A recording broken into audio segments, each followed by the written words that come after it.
recorded live from various Secret Center City studios all over the Delaware Valley. I'm the capo. He's the prez. And this is Sons of Ben, the pod. Adam, welcome back to another week of Quarantine Nature and another week of the pod. We've got an exciting episode ahead of us. Do you realize that, Adam? I can't realize much because I don't know what day it is. I'm not even sure what time of day it is. Like, Devin sent me one of these like electric shocks from across the country and was just like, here, look, we have a podcast right now. And I'm like, okay, I'm good. Let's do it. Let me put my headphones on. We had to wake Adam up from his slumber. We are glad that he wore pants for this pod. We're very happy about that. They are officially licensed Nickelodeon pajama bottoms that are so good they even have the buttered toast man on them. So that's how deep of a reference we're going here. So besides your exciting choice of undergarments there, Adam, today's guest, we've got the only Kevin Kinkead from Crossing Broad. It's always soccer in Philadelphia. Former CBS 3. Kevin, what else am I missing in your background here? I mean, you pretty much are the Leatherman / Swiss Army knife of Philadelphia soccer sports reporting. Yeah, nothing too important, I guess. PhiladelphiaUnion.com, Philly Voice. I don't know. There's a lot of stops along the way, so whatever works. A trusted source of union information. That's right. Wherever the hell I was working for at any time. Well, thanks for joining us, and some people, hopefully they know by now, we're doing a crossover pod edition because, like you said so eloquently, the content must go on, even though we are not getting a lot of content from the MLS or from the union. So thanks for right. joining trying us to find on this week. Like Adam said, I don't even know if we know what day it is right now. That's right. We're just trying to keep the train rolling, so I was happy to do a crossover two-parter with you guys. So can you tell our listeners, our members out there in Sons of Ben world, when did you get started covering the Philadelphia Union? So it was at the end of the first season, the end of 2010. I came back. I was working at a television station in Atlanta. I was working at Fox 5 in Atlanta, and I came back to take a job with Channel 3 with Eyewitness News here. But it wasn't a full-time job. It was about like 30 hours a week as a writer and a producer and a sports guy and stuff. So I actually had extra time that I was trying to fill in with another gig. And so the union just one day put up on Facebook that they were looking for some help on the website, writing some stories for the website. So they asked for a sample, and I was like, yeah, what the hell, I can do this, because I grew up in this region playing soccer, and I was like, it'd be really cool to be involved with the team from the jump and get in on the ground floor or whatever. So I wrote an article, I think, saying why Sébastien Letou should get a call up to the French national team, which seems ridiculous at the time. But Judah, the guy who worked there, said that he liked the story, and they're like, why don't you come in and write some articles? So I just started writing for the team.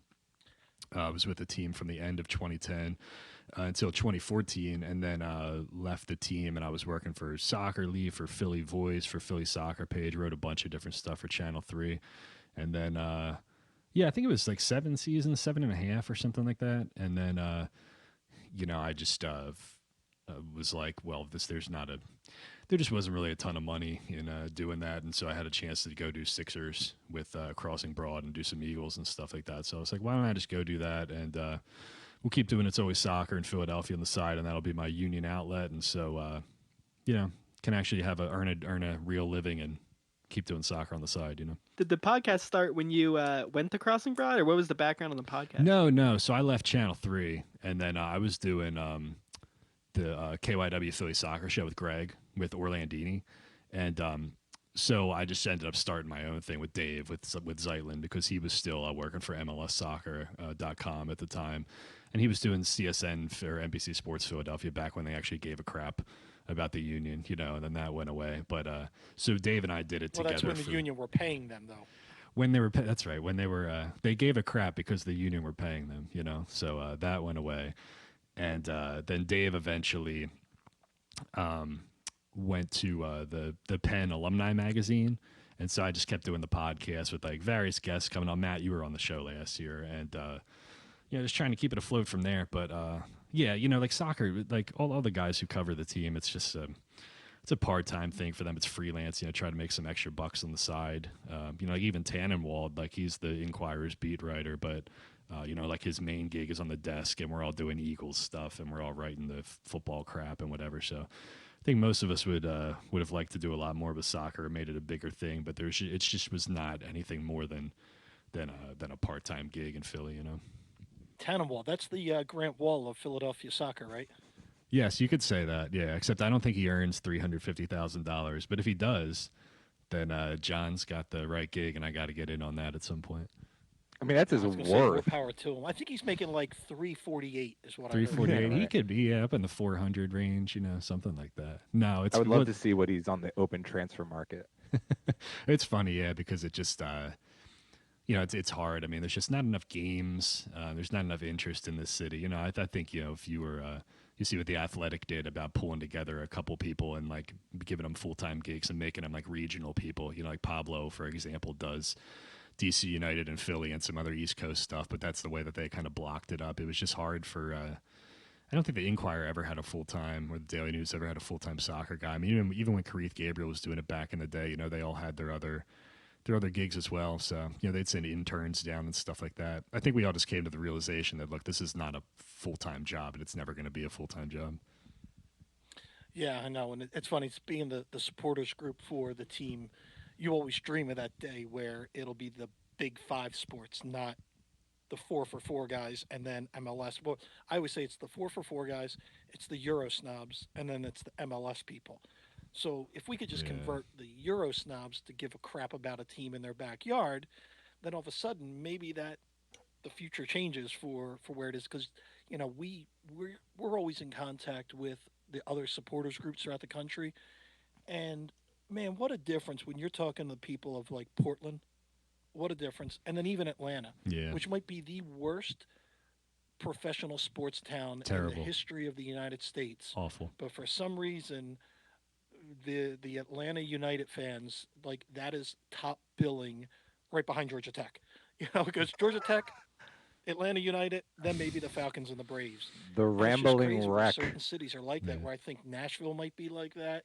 Um, some of these smaller towns, the soccer is taking over, where in a big market and what I always thought was a very sports intelligent city, we just can't get that strong foothold in. We talk about this on the podcast all the time. And, like I always ask this theoretical, like, who are you more annoyed with? Like the 4 for 4 guy who thinks soccer sucks, or are you more annoyed with the guy who will like put on his Arsenal jersey and go to misconduct at 7 in the morning, but he can't be bothered to come down and sit at Talent Energy Stadium and watch a Union game. And in a way, I've always said that I'm more annoyed with the Euro snob because the like for the sport is already there. So it's like you are going to thumb your nose, or you love the sport already. You watch the sport, you play the sport, but you're going to thumb the nose at the local team just because you don't think that the quality is high enough. Okay, like I get it, but MLS doesn't get better by us talking shit about it. Like we crapping on our own league and crapping on our own team, like that doesn't help get us to where we're going. Which is why I always like would try to loop people in by saying, like I tell Eagles fans, I tell Sixers fans, like, look, it's not the best in the world, but it's ours. And everybody in Philadelphia loves to talk about Philadelphia and, oh, this is my cheesesteak spot and this is my Jersey Shore spot and this is wherever and whatever. And people in the city are so provincial and so parochial that you would think that that should extend to the local soccer team too, even if it's not the best quality. Yet I And think what part of that is like that you even see on the MLS level, like we're forecasting for that World Cup in 2026, right? We're looking towards that and being like, if the MLS can at least get together, get their shit together, and by that year have a decent quality on the field, I think converting a lot of those people is very easy at that point. Like especially when the World Cup comes around, because we know like that always spikes, viewership across the board for soccer. But with it being in the U.S., I think that's like one of the most massive points for the MLS because at that point, if they play their cards right, they could like flip MLS to be one of those Power Five sports in the country. well, it's funny because if people ask me a similar question, like you say, who do you get annoyed with?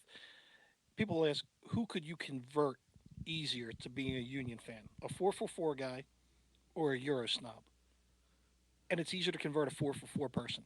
I can bring friends that are 4 for 4, get them in the river end, couple beers, Hmm. teach them a couple chants, and as long as the team is playing competitively, my friends are like, I want to go back. They might not start diving into Philly soccer page and brotherly game and religiously trying to figure out how to spell, Jacob.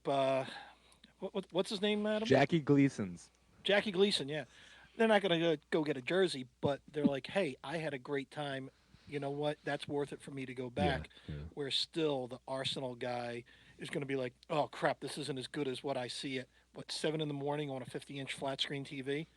So it's yeah, it definitely is frustrating. But the four guys are easier to convert to becoming Union fans than those Euro snob guys, which is baffling to me. What and I'm coming as a Euro snob in the beginning in 2010. I didn't want get season tickets because I thought MLS was crap. So I didn't want to go. Hence the reason we got river end seats because I didn't want to sit on the sidelines with soccer moms and get in trouble for cursing. So we joined the Sons of Ben. Well, no, I mean, look, I my girlfriend is from Palermo, and even though her particular club, Palermo, has in Serie D right now because corruption can be a mother, but the I've taken her to Union games, and she looks at me and she's so sweet about it, and she's just like, "Look, it looks like a middle school Catholic league to me. I'm sorry," and that's where I know that the Euro snobs, and not Euro snobs particularly, but just, people who are used to a higher quality of soccer, it's going to be harder to sell it on them as opposed to people who are just not used to soccer. And now, granted, I do believe that, especially for Americans, because the majority of the higher quality soccer that you're looking for is on another continent, on another hemisphere, you know? So it's not here, and it's not even like remotely within your grasping, like your arm's length. So are you just going to be a soccer fan who just physically sees no live soccer in your life? Because it's like, unless you're waiting for Arsenal to come over on their tour and use their B squad, like, are you just going to be a Manchester United supporter who has never physically seen soccer in front of their face? And then a lot of these people are just like, kind of, yeah, that's kind of how I'm going to do it. Now, I do want to ask Kevin this because I think we asked Jim last week or 2 weeks ago. But Kevin, since I mean you got involved 2010, Hmm. what do you think of the quality of MLS? Because I think it's jumped dramatically from 2010 to now 2020, 2021. Like the quality of the play um, on the field, where I think they are getting to be a top 15, top 10 league in the world. So I just kind of wanted to get your thoughts on that since you've been around it so up close all this time and saw the evolution. It's so much better, yeah. And like you think about 2010, which was the Union's first year. I mean, who won MLS Cup that year? I think that was the Colorado Rapids with Connor Casey and Jeff Lorenowitz and a bunch of like not to be an a hole or like insincere or whatever, but like a lot of people that we would describe as like MLS like 1.0 kind of talent, like guys who are very athletic, guys who are you know great athletes, can run all day, but it wasn't really like that Colorado Rapids team was not a tactical like juggernaut. I think the biggest difference that you see right now is that you go from like the prototypical American athlete who can run and jump and do all these crazy athletic things to now you see like nuance, you see like tactics, you see styles, you see teams that sort of carve out their own identities.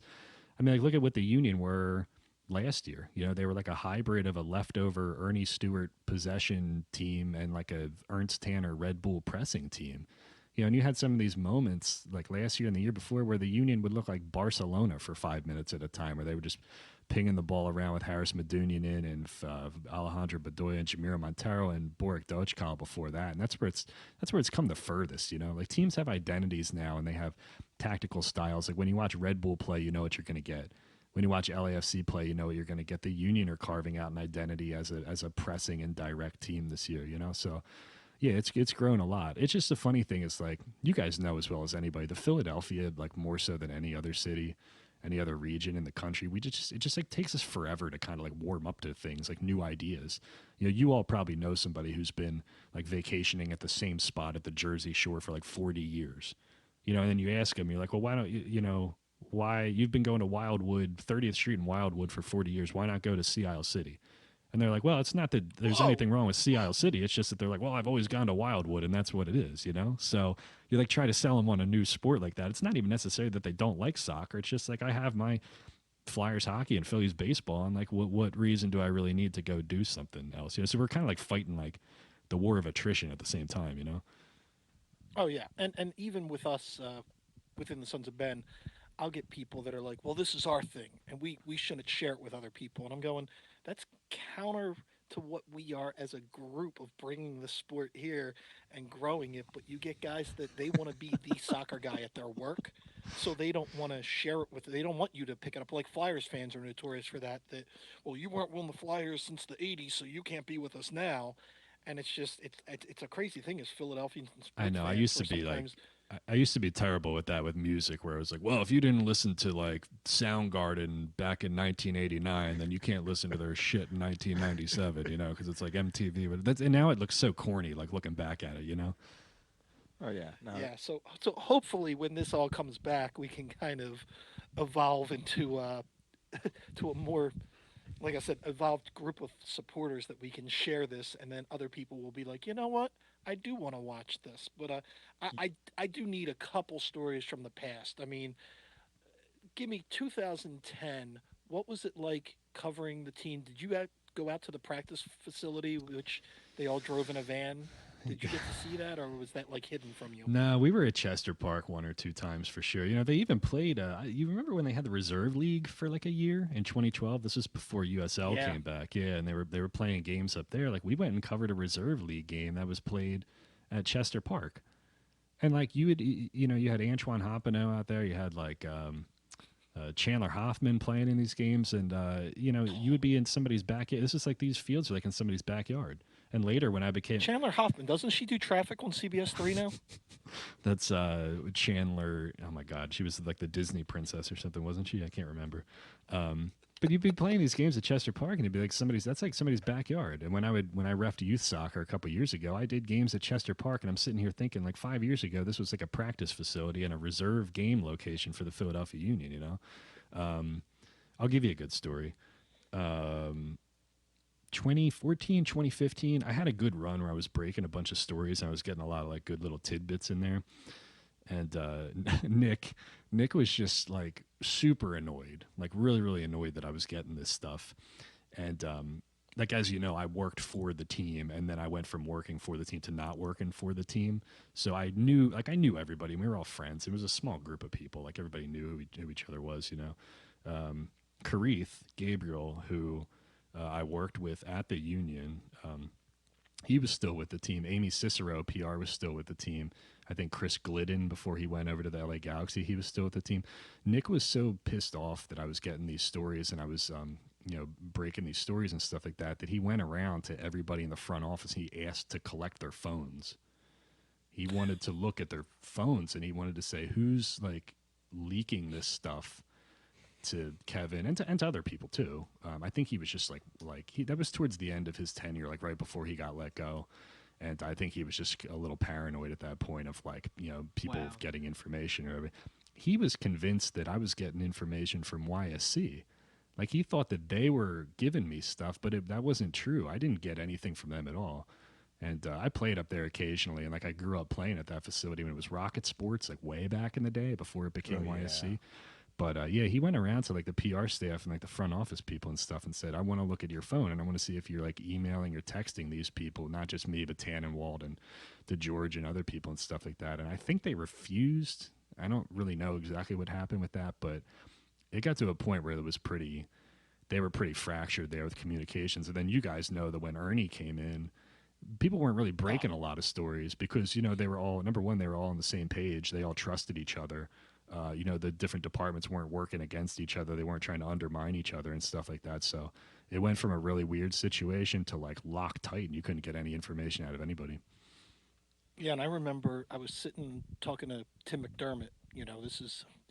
This is during Ernie Stewart's time, and he was trying to ask me why isn't there a buzz about the team, and I'm just looking at him I'm like, Tim, I go, look at your roster. I go, what guy on the team do you like? He goes, well, what do you mean? Bedoya's a great guy. I go, yeah, but us as fans, we don't know that because Ernie doesn't let them talk. I go, you want people to get excited? Yeah. I go, win the off season. I go, leak a few things that you're even talking to somebody. I don't even care if it's Yes, true. Then we can get excited about strategically something. use the press. Give me something like that, you know? Yeah, give us as fans something to read about. Not because Ernie was so tight-lipped, and it's funny with Nick. I didn't get to know Nick that well because my involvement with the board was right, literally the year we did the coffin, which wasn't a board sanctioned Oh, thing. right. Yeah, yeah. So we voted as a board to just do a protest like union fans deserve better. Then a couple guys we all know got word and they built a coffin faster than Yeah. you could even Yeah. say the word coffin, and it goes through there. And after that, Nick didn't want to talk to any of No. us. I mean, from Kenny to Amy, who he loved, to anyone. We had meetings with the board, and oh, Nick's busy right now. You just have to deal with like Mark Evans and this and this and this. Where Yeah. before he would always come out and glad hand you. And I mean, I think the only time I really talked to him was at one of the Union Foundation events, and I think after talking to him, I ended up buying like a 1973 Pinto from him. See, that was weird because, like if you speak to a lot of the early Sons of Ben people from like 2010 and 2011, they all speak highly of Nick because they like what he did for the group and like, helping bring the sport here in the first place. It's interesting to kind of follow the relationship with the SOBs and the front office over the years, and I mean, obviously you guys can speak much better to that than I can, but yeah, the coffin thing was certainly Oh, changed how people. This is what I want to do. You guys tell me if this is a dumb idea or a good idea. I would love to sit down with the union and just their communications and PR people and say, I'm going to deliver a seminar on how to put out press releases and give things to the media to help you to Yeah. help yourself. Because how many times, like, I feel like they had 3 player signings this offseason. The press release came out on like a Friday night at like 5 o'clock, or they did Jose Martinez on like the Monday after like an Eagles game. Yeah. So they were like They're burying this information that was positive that gets you in the mainstream. It gets you headlines and stuff like that. And they were like doing it the day after the Eagles played the Cowboys. oh yeah. Well, I remember the David Accam thing where we were at the draft. We didn't have any picks. We didn't want to be there. Don Garber got mad that we started chanting "Save the Crew." They threatened to kick us out. I remember just being mouthy, going, "Please kick us out so I can go back to the bar, or worse, go back home or go to work Yeah. because we don't have a pick." And then we're getting calls from the front office that they wanted us to come back up because they have an announcement. We're like, "Well, what's the announcement?" "No, it's worth it. You should come up." What's the announcement? You just tell us so we know. If we, no, we don't want to tell you. We're not coming back up then. And it was the David Accam trade. And then they're like, can we get like a couple hundred of you come to the airport? I'm going, since 9/11, we're not allowed to go to the airport just to hang out on the tarmac anymore. Like, so yeah, certain things were like, you're shooting yourself in the foot. But I have to say it's gotten a lot better in the last like year and a half. But yeah, I think you're right with the press releases. It might have been, I guess they're afraid of it leaking, so they don't want to Yeah. leak it, and then they send it out last minute, or they rush to send it out because they think you or Tannenwald or Tansy got info, and they want to make sure they beat you to getting the info But out. you got to like kind of read the room and you have to understand that like you're fighting for a piece of the pie in a tough sports market. I mean, you look at the way that the Eagles and the Phillies like savagely would try to one up each other back in the day, like, oh, you signed Shady McCoy to an extension. Well, we're going to drop this story about so and so, and there was like no love lost between those teams. There's only a finite, like Adam, there's only a finite amount of like column space and headlines and newspaper time. And if there's no time for it, the media just isn't going to talk about it. So you got to strategically plan ways to put yourself in the headlines. You got to say, we're going to do this at this time. Nick had a guy that he leaked to all the time, and that guy, and it was like, whatever, you kind of paint yourself into a corner maybe with that. But, there was a lot of news that was coming out at that time from that reporter. And that person helped keep them relevant. So I mean, you kind of like got to get your hands dirty, and you kind of got to like fight that fight, whether you want to or not, or else you're just gonna like get skipped over in these winners, and the good news that you do have is just gonna kind of get buried, and nobody's gonna hear about it. not to go Oh too yeah, not to go too deep into it, but it's just like when we discuss the markets that have MLS succeed in it, whether it's Seattle, whether it's Portland, or any of these, I always say it has to be if you only have 3 pro sport teams in your city, that helps.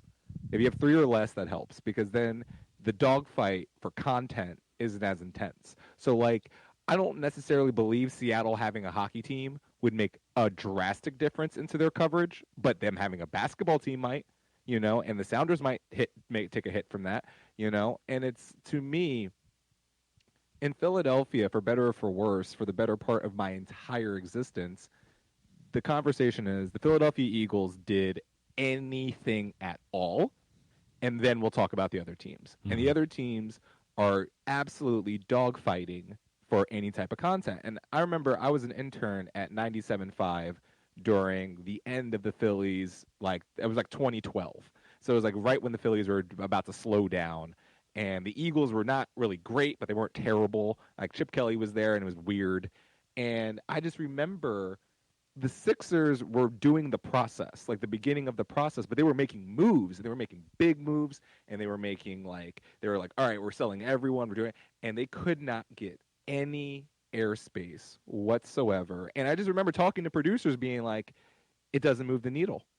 It doesn't move the Mhm. needle. So Mhm. like our secondary teams, like the Sixers and the Flyers, and I don't even mean to call them a secondary team, but in terms of their coverage, it seems like they're secondary teams. They can't even get that much, coverage on our day-to-day news Yeah. cycles and our day-to-day sport tickers unless they're about to win a championship. So the Union were always going to be fighting a ginormous hill to get a foothold in this No, you're city, right, man. That's what I would tell people all the time. I'm like, geez, you think the Union aren't getting anything out there? I mean, like the Flyers and the Sixers aren't getting anything either. So we got to like wait in line, you know? I mean, because that's just what it is in a big Northeast city like this. Like the Eagles rule everything. Like I'll give you another story. It's not really a story. It's just kind of a statistic or a fact. But when I worked at Voice, they had an entire news department, who go and do news stories too. But if you looked at like the Google analytics or whatever the hell we would use to kind of determine like what stories were at the top of the site or whatever, on any given moment, like Jimmy Kempski Eagles stories were number 1, 2, and 3 on the site. You could have a breaking like news story. It could be like Shaka Fatah arrested for corruption or something. Story number 1 would be Jimmy Kempski on the Eagles. Story number 2 would be Jimmy Kempski on the Eagles. Story number 3 would be Jimmy Kempski on the Eagles. And it's just like, we just all have to accept that that's what this city is, and we're all just fighting for whatever's left below the Eagles. You know what I mean?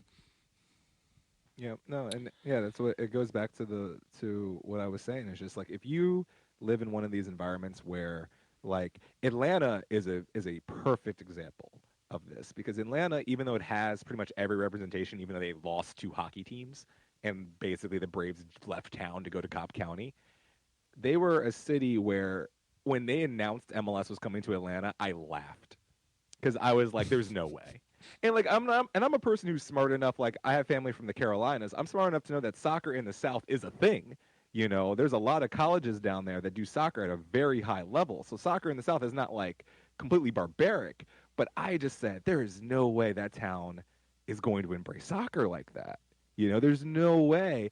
And they were like from this first kick, were like, "You're absolutely wrong." And that has been as fascinating to me as anything is yes, it's having these cities who are saturated with their teams, but it's also the attitudes of these cities. These old school cities like Philadelphia and Chicago and New York and Boston, they will have dedicated sports fans to all of their teams, but their MLS teams are going to fight for forever to get any foothold in any of those cities. But it's like those cities like Portland, Seattle, LA, San Jose, they can be like, no, no, no, come on, MLS. MLS is here. You can enjoy this, right? Well, even the Atlantas and the Nashvilles, and I think you're going to see it in the Carolinas, where it's a huge transient Mm-hmm. transplant market. Mm-hmm. Where if and I keep saying all the time, if Adam, you or I moved down to Atlanta, Yeah. say 2010, we weren't invested in the Union as a team. We're still going to be Sixers and Flyers fans and Eagles fans and Phillies fans. But if all of a sudden they came and go, hey, your new adopted city's got this brand new team, you're like, this is the first time I can root for something in my new city.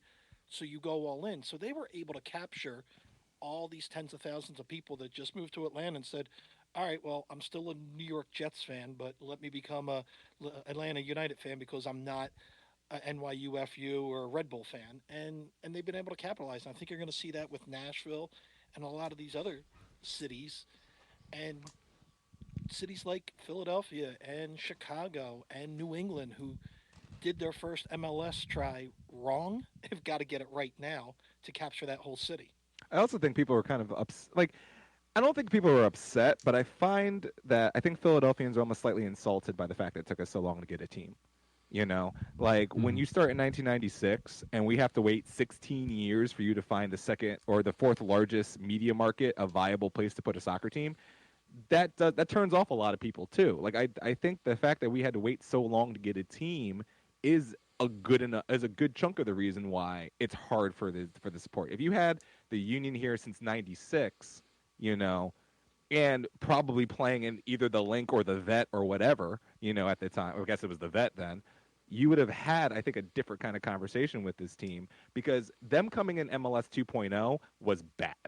They came in right when the recession happened. They plopped them right down in Chester, for better or for worse, and none of that was sexy when you came into it. When Minnesota United went up to the big leagues, when you brought Atlanta into the big leagues, when Atlanta formed, you had giant stadiums, at least on the way.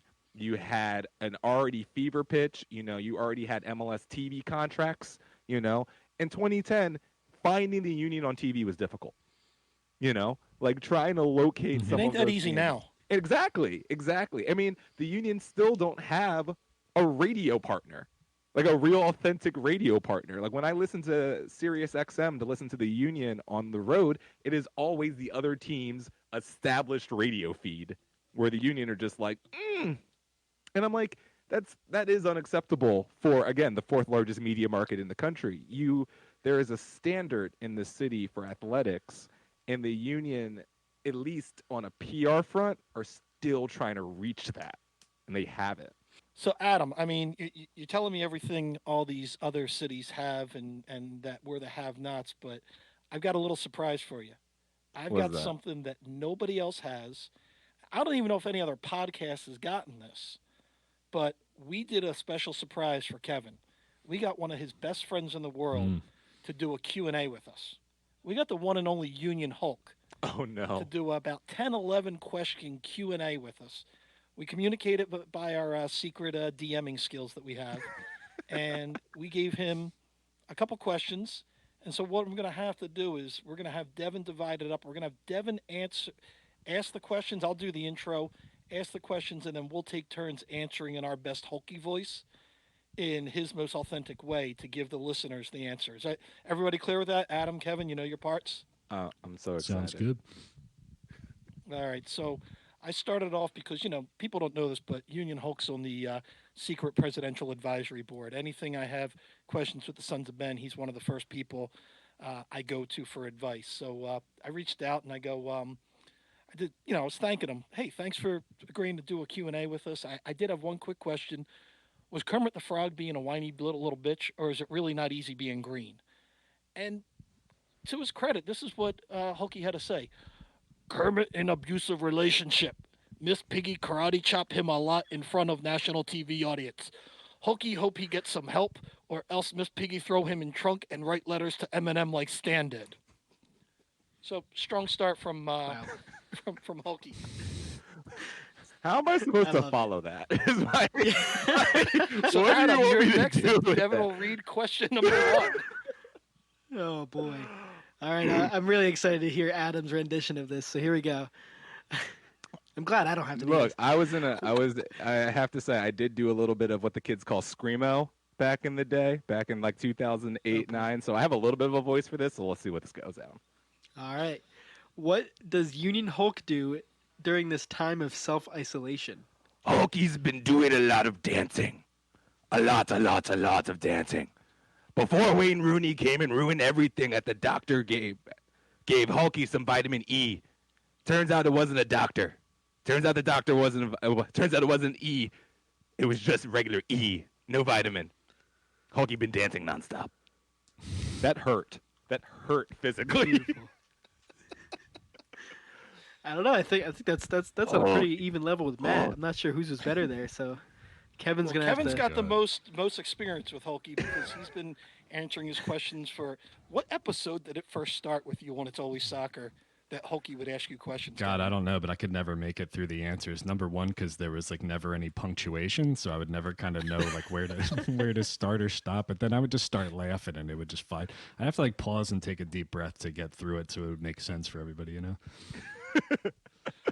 Well, you've got question Oh number the God, next one. I it's a long guess. answer too. Yeah, it's got a long answer here, so good luck. Uh, do you ever get to hang out with any of the other Union Avengers? If so, what do you all do? Hulky have friends like Dewpool, which I guess is Deadpool, and Captain yeah. Philadelphia. What we normally do is make a delightful cheese plate and then have PBR and have Fred talk. We talk about how Fred has winning smile, and then we watch Fabinho's farewell video. It's sad. Really sad. Hulky talking sad like the first 10 minutes of Up. Sad.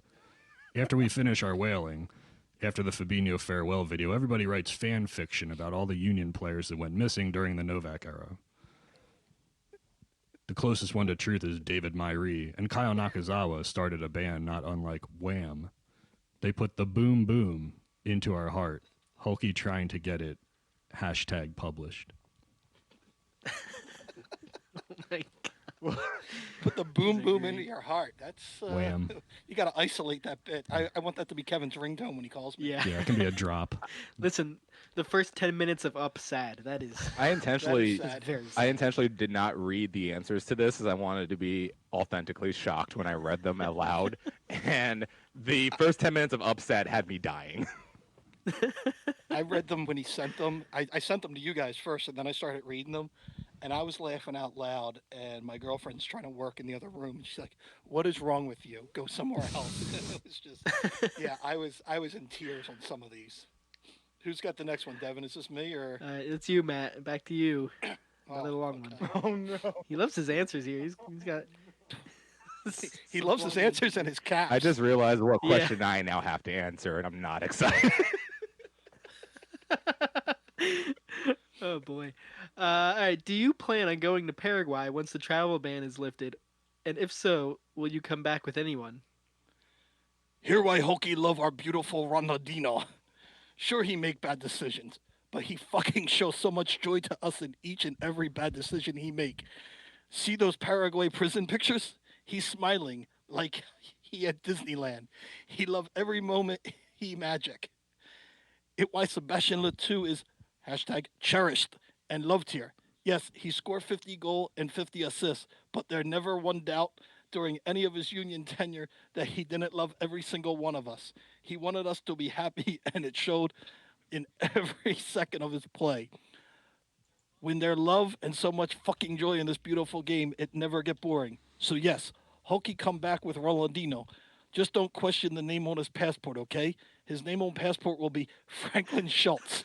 Keep this between you and your Hulky. Upset on Hulky using tenured. Like completely like just entire. I was shocked through the diction Hulky came through with that one. Now this is one of my favorite questions. So Adam, do a Yeah, good job. I will say I did not write these questions. I'm mad- I won't say who did, but I did. I'm not. mad as hell. I'm not- Look, I'm mad as hell you set me up for this one, but I'm okay. I'm gonna get through this one. I might not laugh. I'll try not to. All right.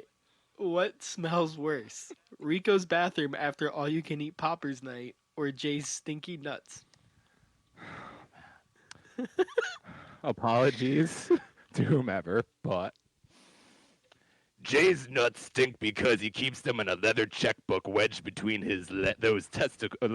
wedged between those testicles so no one can get to it. Union fans deserve much better than a disgrace of a boner owner. Have you seen the Union fan base? The beautiful, wonderful people who went out and brought Fernandinho Arguistieta jerseys? Sorry, his name is Fernando. I'm so sorry. Fernando Arguistieta jerseys. There we go. That much fucking love they give the Union. Sugarman and his stinky checkbook smelling nuts take every single fan for granted, and he don't deserve them. Wow. And scene. He's a treasure. This is a Pulitzer-winning segment here. Yes, this is. I've Oh, never. if we don't get an Emmy or something. Look, I'm so glad I'm still not a journalist because I lost all my credibility today.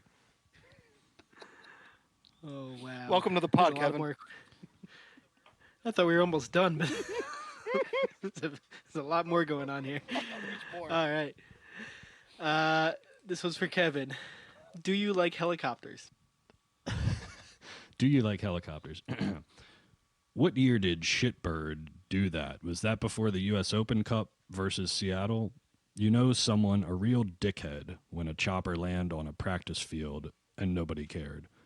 Everyone just said, oh shit, it's just our owner Shitbird McShitbird.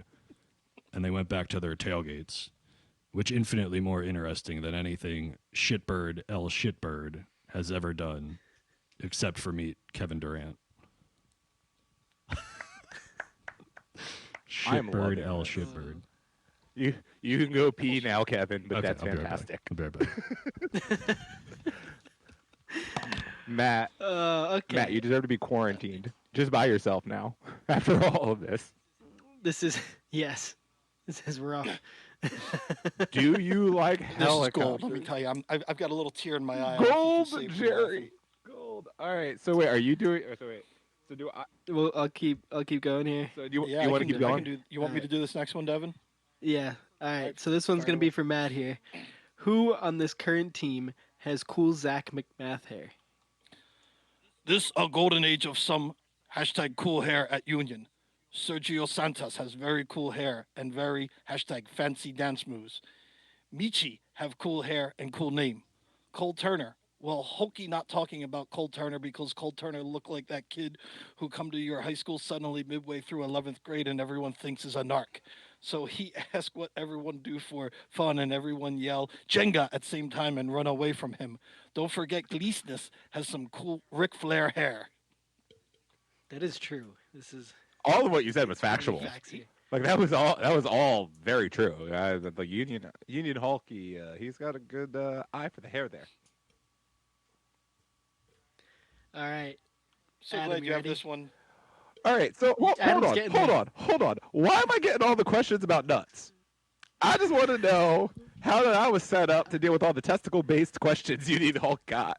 Dems the Deb's rules. the- You know we're not that organized to make it work this Look, way. all That's I'm just saying- dumb luck. All I'm saying is I get back-to-back testicle-based questions, and I'm, a little concerned. I like all there's wholesome content here, and I'm getting none of it. I'm getting the R-rated Alright. version. I'm fine with that though. It's fine. You're just gonna have to push through it here. You know Adam. what it is? It's Hulky after hours. I'm here for it. There you go. All right, so please, Devin, give me this Alright. question. Who was a bigger nutsack in their days with the Union, Jack Mack or Peter Novak? Everyone knew Novak was stinky taint, so it never was surprised that he spanked players and steal money from team. Also, don't forget ownership knew and didn't do anything about it. Answer is Jack, because he threw temper tantrums. Also, he not nice to teammates. You all may know the story. Hopino was there too. Trust Hulky. There is a reason Jack Mack has played for every MLS team over the course of 30 days. Everyone says, let's sign Jack Mack. Then they say, then they meet Jack Mack. Then they say, let's cut Jack Mack. Jack Mack currently played for the Belarus shit stains. He's going to be cut tomorrow. Screw you, Union Hulk, for making me read that shit. You Oh, grammatically boy. All right. incorrect. So we've got 3 more questions here. So let's Power through. let's You want, push through these you ones. want me to get this next one? Kevin, you back I've here? returned. You Yeah, I good? made it back. All right, Kevin, this one's for you. With all of the bars in Chester closed for business during this pandemic, where does Hulky go to find PBR and poppers? Hulky have Hulky's bridge friends that would join Hulky and Union fans for some post-game tickle parties.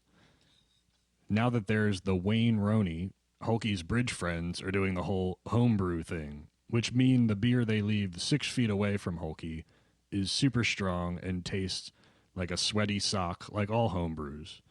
Everyone always says they like homebrew, but everyone is just being nice. It tastes like filthy grundle and gives everyone a headache. Hulky drinks lots of that taint beer. For hashtag tasty poppers, Hulky recommend dumpster diving at TGI Fridays. TGI Fridays is the only place where the food in the dumpster tastes identical to the food they serve. Moral of the story: TGI Fridays rules or sucks, depending on how you look at it.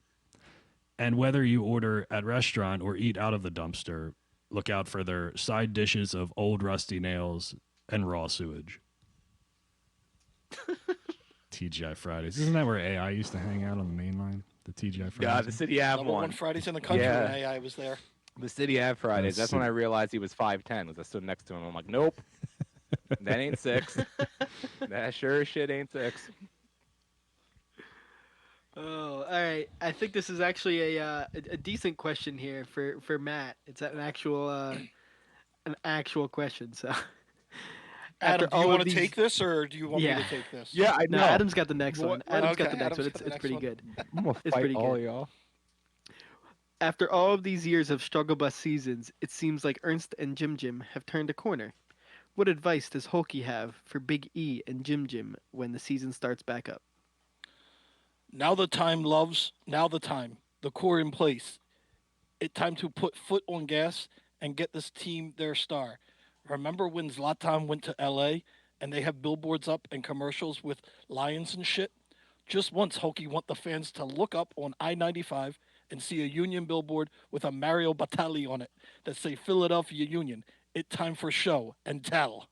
It time. Go get some fancy player and our core players get TV time exposure and endorsements and primetime fanciness that they hashtag deserve.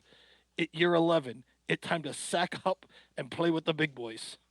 See, what I think Matt missed there is the play on words that Holkey was trying to do there. He was trying to do Mario Balotelli.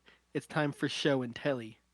Oh, There Well, it when is. you're trying to figure out the grammatical sentence structure of Union Hulk, it might the nuance of wordplay might be lost to you.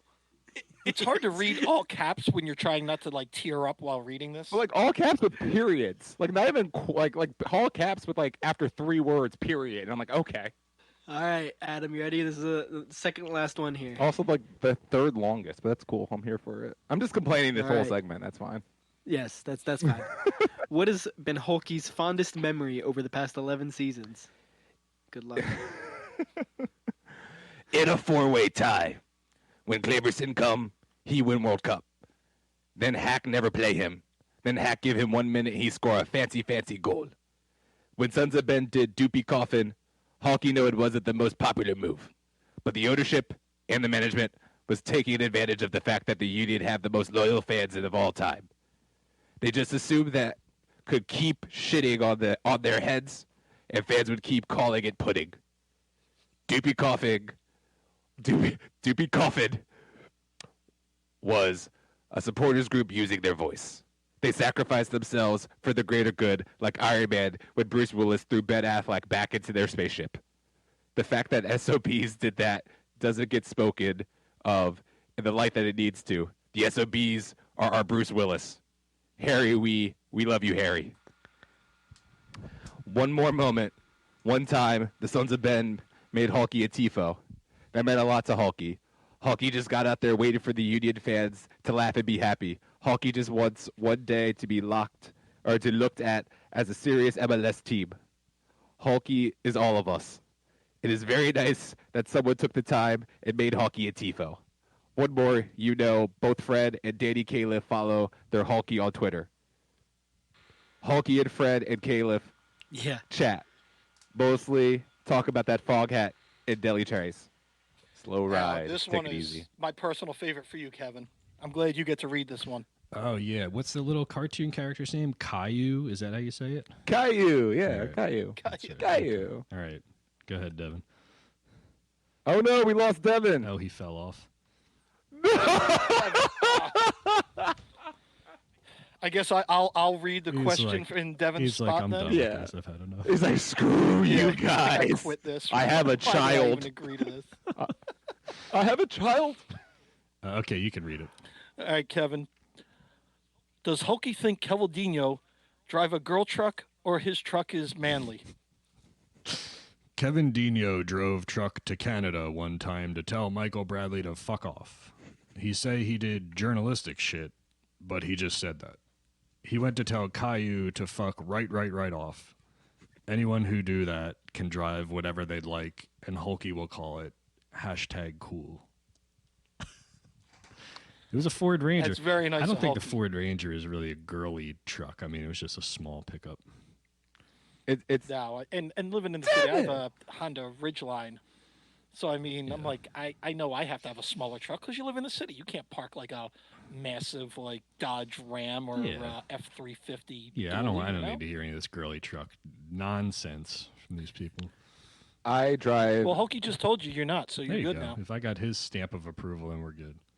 I drive the Jeep What else do you Compass. need in the world? And the Jeep Compass is, I would actually kind of almost not say it's a girly truck, but it's made after it's supposed to look like the Victoria Beckham Range Rover that they made, Oh, yeah. where she made that little kind of compact Range Rover back in the day, and they totally copied off of that. So it might not be a girly truck, but it definitely feels like it was designed by a girl. So This is another wide-ranging interview that we've done. So I wanted to thank first Kevin Kinkead for coming on.